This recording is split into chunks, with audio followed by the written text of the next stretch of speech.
कराची में FIA corporate crime circle की कार्रवाई, एक ॼणो गिरफ़्तार किया है। हवाला हुंडी और गैर कानूनी करेंसी एक्सचेंज में मुलविस गिरोह खिलाफ़ कार्रवाई की वई। FIA पारा गैर कानूनी करेंसी एक्सचेंज में मुलविस अब्दुल वहाब के गिरफ़्तार किया वियो आहे। जवाबदार वटां 25 लाख रुपयनि की मालियत जा मोबाइल फ़ोन हथ कया विया आहिनि। FIA जो इहो चवणु आहे।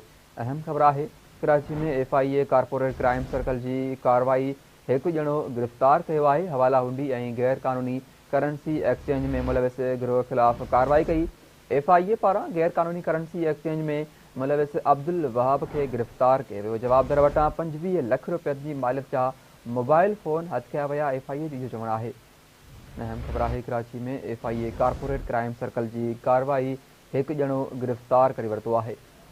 हवाला हुंडी में गैर कानूनी करेंसी एक्सचेंज में मुलविस गिरोह खिलाफ़ कार्रवाई कई वई, जॾहिं त FIA पारा गैर कानूनी करेंसी एक्सचेंज में मुलविस अब्दुल वहाब के गिरफ़्तार किया वियो आहे। जवाबदार वटां 25 लाख रुपयनि की मालियत जा मोबाइल फ़ोन हथ कया विया। अहम ख़बर है, कराची में FIA कॉर्पोरेट क्राइम सर्कल की कार्रवाई, एक ॼणो गिरफ़्तार किया है।